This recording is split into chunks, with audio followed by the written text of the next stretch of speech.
In this video, we'll be looking into the analysis and design of steel members subjected to axial tension force. Some examples of steel members that are subjected to axial tension force are members in trusses. So the trusses can have both members in compression and members in tension as well. So for the members in tension, we have to design it for axial tension force. Similarly, for suspension bridges as shown here, there will be tension members as well. The cables and the suspenders are in tension and we have to design them as a tension member as well. This is a picture of the main cable in the Golden Gate Bridge, and again they are in tension and we have to design them as a tension member. And similarly, in the truss bridge also, there will be compression member and the tension member. And as you see here, it is an example of a truss bridge. Now, if we say, for example, if we apply 20 kilonewton at these two nodes, if we analyze this truss bridge using the same method of section, then you will see that the member forces in these truss members will look something like this. The members designated by yellow lines are in tension and the members designated by white lines are in compression. So when we are designing the members, the yellow ones, that we have to design it as a tension member.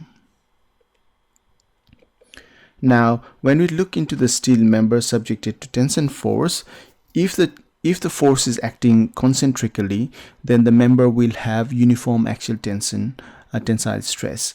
And if, for example, as given here, if the steel bar has a original length of L and original cross-section area of A and Young's modulus of E, and when it is subjected to the tension force N, then due to the tension force it will have some elongation E.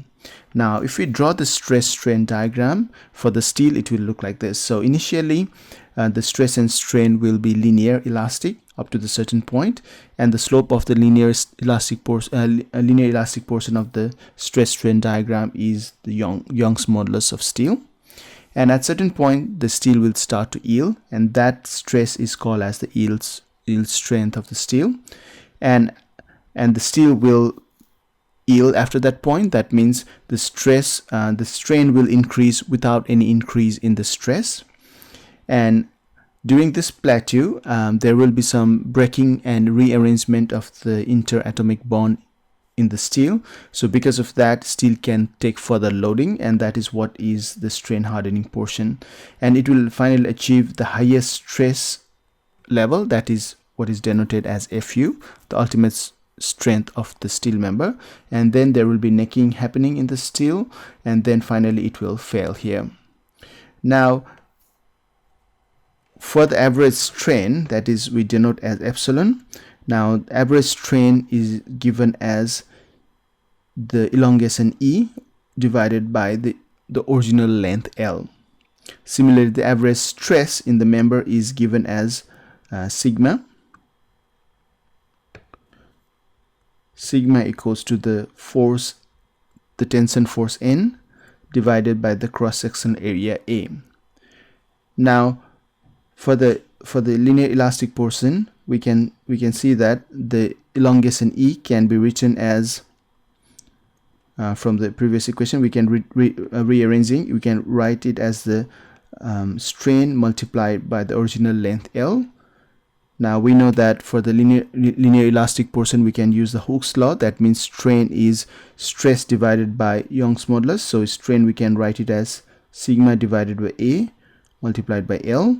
Now sigma is nothing by N over A, that is the force over area. So putting back that one, we have NL over EA. So we can find out the elongation using E equals to NL over EA as shown here. Similarly, the load at which the steel bar will start to yield is denoted by NY, and it is nothing but the area, the cross-section area of the steel bar multiplied by Fy, which is the yield strength or yield stress of the material.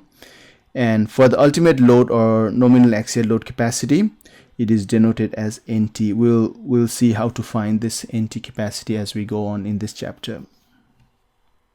And as we know, to satisfy the ultimate limit state, the design capacity, the design axial capacity of the member, that is phi NT, should be greater than or at least equal to the load, the tension force acting on the member, that is N star. Here, N star is the design action tension force acting on the member, considering all the factored load combination that we have to consider. And the right hand side is the design capacity, the design tension capacity of the member, that is phi NT, where phi is the capacity factor or strain reduction factor.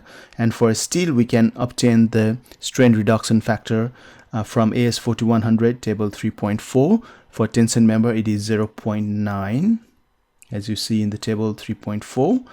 And NT is the nominal section capacity or the ultimate section capacity in tension. So we need to find out what is the ultimate tension capacity of the given member. So based on the sectional properties, Young's modulus, and if there are holes or not, we can find out what is the ultimate tension capacity of the member, and that would be NT. So we'll look into how we can find out NT now, or the ultimate tension capacity.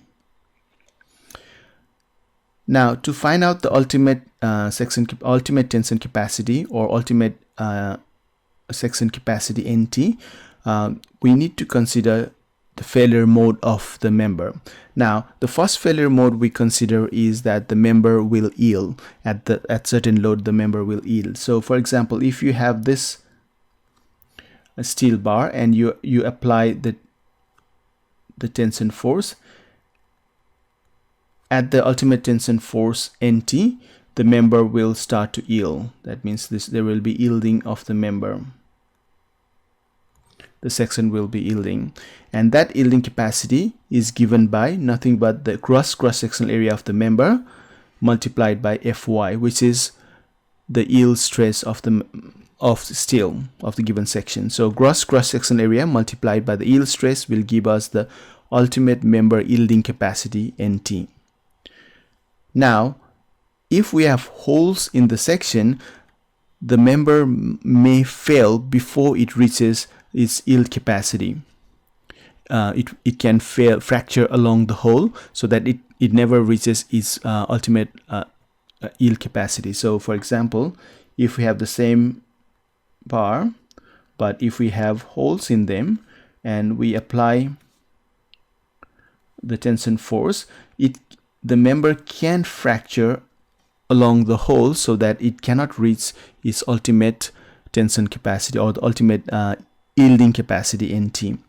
Now, we need to find out what would be the section fracture capacity at the holes. Then that is given by this equation in clause 7.3. Now, chapter 7 deals with the tension member, and the clause 7.3 gives us the section fracture at the connection, where we consider the fracture along the holes. Now, we see that for the section fracture capacity, clause 7.3 gives us the capacity, that is NT is given by 0.85 multiplied by the KT, which is a correction factor, and AN is the net area of the cross section, where we subtract the holes from the section, and Fu is ultimate tensile strength used in the design. So Fy is the yield stress, whereas Fu is ultimate tensile stress. Now, both of these properties are given for the steel section from one steel table. Now, to understand that, as we described before, if it is stress is here and strain is here, this is your Fy, which is yield stress, and this is your Fu, which is your ultimate tensile strain. Now, for the given section, we will have these properties given to you in the one steel table, so we can find that one, but we need to find out what is the area, net area, subtracting any holes in there. So that will give you AN, and we'll talk about the correction factor in a minute. So to find the ultimate tension capacity of the steel member, we need to consider the failure mode. So first, we are considering if the member is yielding, we need to find out capacity like this one, and if there are holes, then we need to find out the section fracture possibility as well, so we find out this capacity as well. So whichever is smaller, that will be your ultimate axial tension capacity, NT, right? Now let's look into this equation and see what are the different parameters mentioned here. So let's go a bit detail into the section fracture at connection. Now we see in that equation for the section fracture capacity, we see 0.85 here. So why we do use 0.85 in this equation is to take into account that when we have more holes in the section, then your ultimate capacity can also reduce as well, and also it will affect your ductility as well. So the more the holes in the given steel bar, it will start to affect its ultimate tension capacity, tensile strength as well, and also it will start to affect its ductility as well. So to take that into account, we use that 0.85 factor. Now as you can see here in the stress strain diagram, we have three different curves here. First, one without no holes, that means the steel member doesn't have any holes and we subject to the tension force. As you can see, the stress strain curve is pretty much like what we saw before. It is yielding here, and then strain hardening, necking, and then fracture. It is the standard stress strain curve for the steel member. Now if we introduce holes in that member, so if we start putting holes in that member, then what will happen? So as you can see here, for holes not significant, it does reduce its ultimate tensile capacity. So this one is for this one, so that means you can see the ultimate tensile capacity is reduced now, only this much, and also it starts to affect its ductility as well. Now if there are significant amount of holes, so instead of 2 holes, say if we have more holes in there, then it will start to affect its tensile capacity quite significantly. So as you can see here, this one is for members with significant number of holes, then your ultimate capacity is quite significantly reduced, and also there is no ductility as well, there is no yielding in the member as well. So to take that into account, that the number of holes will affect your ultimate tensile stress and also the ductility in the steel, we take the 0.85 factor into account. And the second factor that we have in the equation for the section fracture capacity is KT, and KT is the correction factor here, and which is given in clause 7.3. So if you look into clause 7.3, it gives us the detail of what is KT factor. So it basically takes into account the distribution of stress in the tension member. So if the stress is uniformly distributed over the cross section of the tension member, then KT is taken as 1. But due to the end connection, sometimes the stress distribution in the tension member is not uniform. Then in that case, we have to take KT less than 1 as given in table 7.3.2. So table 7.3.2 gives us different end connection scenarios. In that case, what should be the KT value should be taken is given there. For example, if we have a angle section like this one, and this is your tension member, and if you draw a 3D diagram like this, and it is subjected to tensile force like this.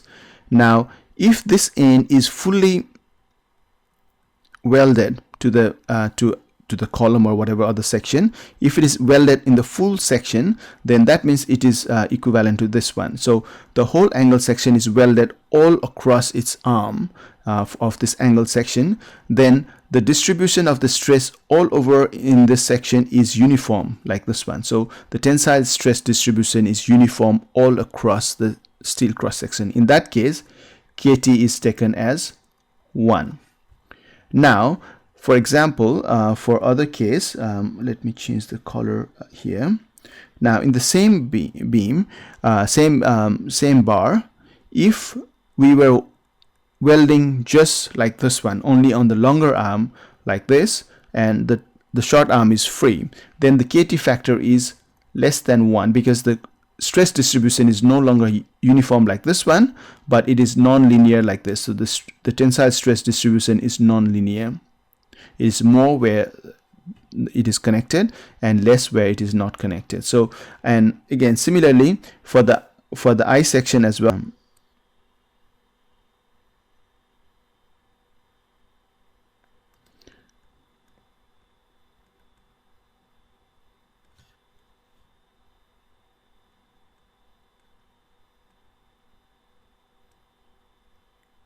Now if the whole cross section this is welded to another member, then the distribution of stress in the cross section is uniform, so KT is 1 for this one. Now whereas if it is welded only in the flange, that means only in the top or bottom, again let me go back to the red one here.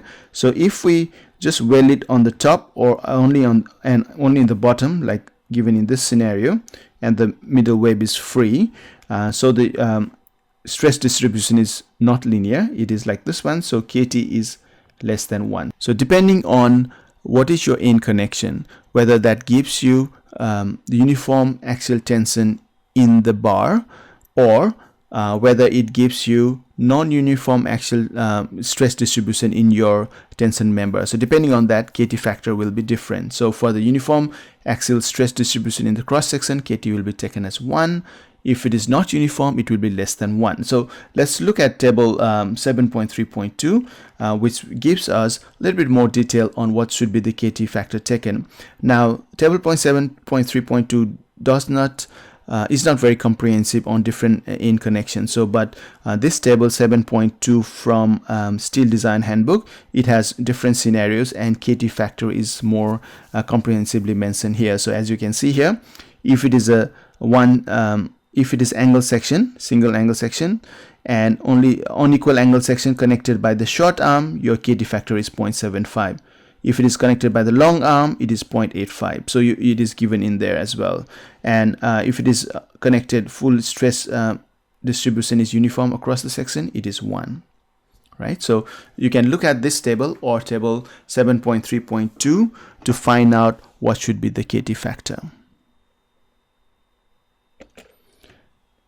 Now the third parameter in the equation for section fracture capacity is AN, and AN is your net area of cross section in your tension member, subtracting any holes in there. So whether it is a filled hole, that means even if there is a bolt in there, we still have to subtract the area of the hole from the cross section.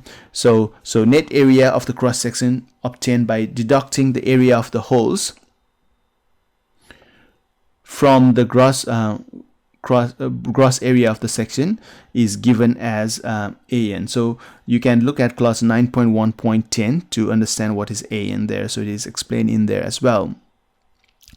Now when we subtract the holes, so how many holes should we consider? So there are two scenarios. One case where the holes are not staggered. For example, in this tension member, as you can see, there are 6 holes in there. The tension force N is acting like this one. So how many holes should we subtract? So we should consider the holes that are in the plane perpendicular to your tension force. So the cross section perpendicular to your tension force is this one.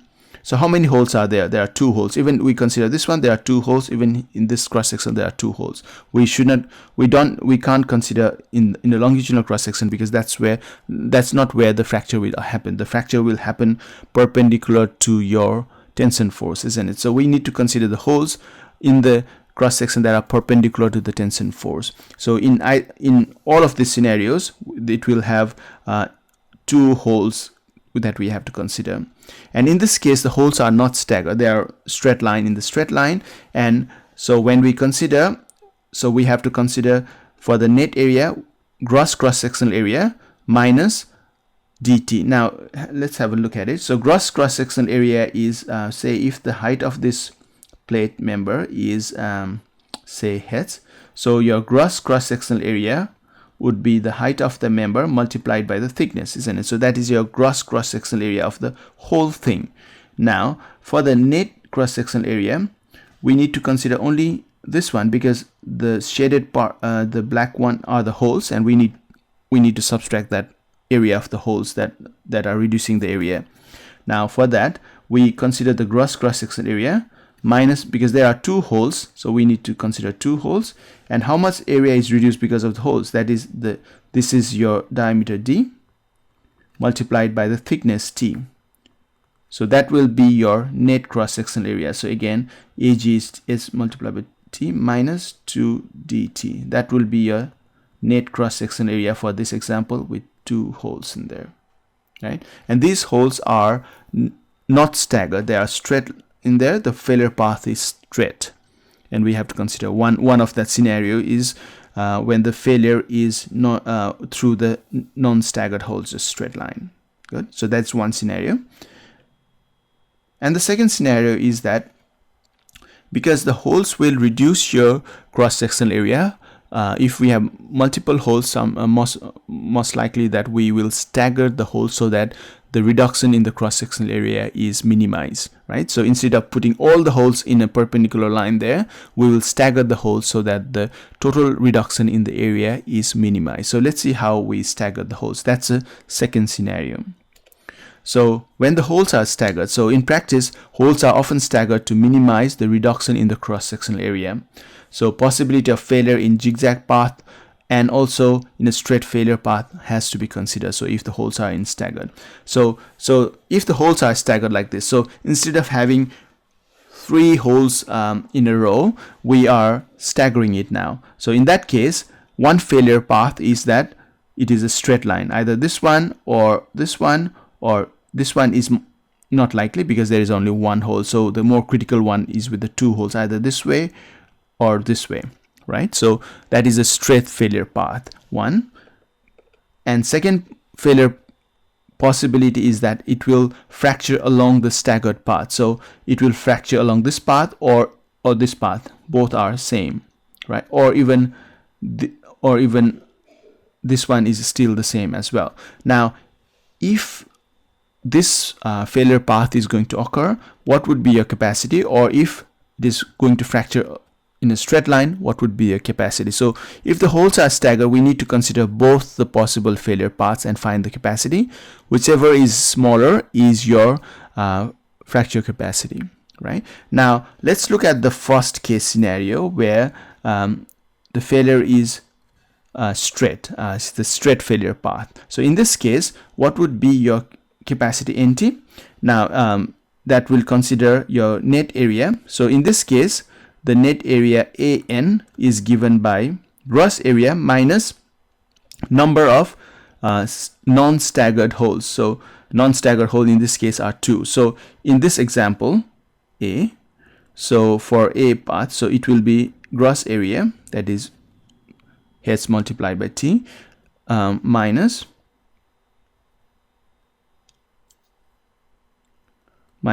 and how many holes are there? So it is 2 holes, and the reduction in the diameter of the holes times the thickness of the holes. So first path, that is a straight path, we consider the gross area minus, because there are 2 holes, we just consider 2 dt.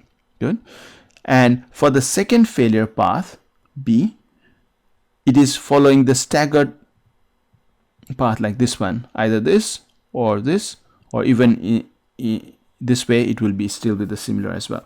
Now for the staggered one, your net area is given by this, right? So this is for your A. Now for your failure path B, your net area is gross area, again AG, minus AD is the area of holes that are in a zigzag path. So in this case, area of holes in the zigzag path, how many holes are there? 1, 2 and 3. So we'll consider 3 holes in there. So if we write it here, so for AN for the B case, it will be gross area minus how many holes are in the zigzag path? There are 3 holes, and the reduction in the area is D multiplied by T, diameter of the holes multiplied by T.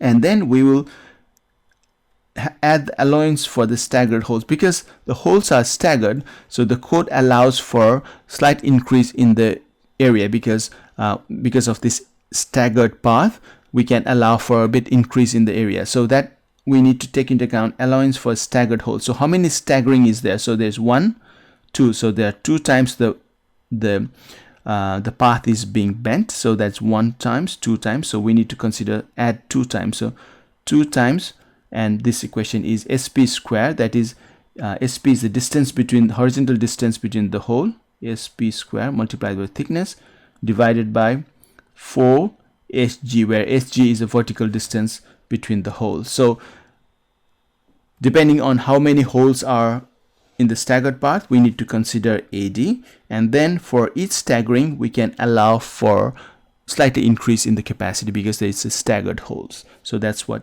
it is taken into account, right? So we need to consider both of these paths, and whichever AN is smaller, that would be your capacity. So whichever is smaller will be the capacity. So if A is smaller or A and B is smaller, that will be your capacity. Good. Now if you draw a cross section actually, so let's have a draw a cross section. So because at this failure path you are reducing this area, and for this hole you have to reduce this area, and this is your thickness and this is your diameter of the hole, so d multiplied by t. That's why it is coming, because we are subtracting for 2 holes. Now for this case, because it is going through the staggered path, there are 3 holes in there, so we need to consider all the 3 holes in there. One, second one, and the third one. So the failure path will go through the 3 holes, so we have to subtract 3 times d multiplied by t for each one of the holes. But because there is a staggering, it will follow this longer path. We can allow for each staggering, we can allow a little bit more capacity area there, cross-section area there, right? So we do both of them, and whichever AN is smaller, that will be your failure path. So if this A case is smaller, it will fail at that along that path. If AB is smaller, it will fail along that path.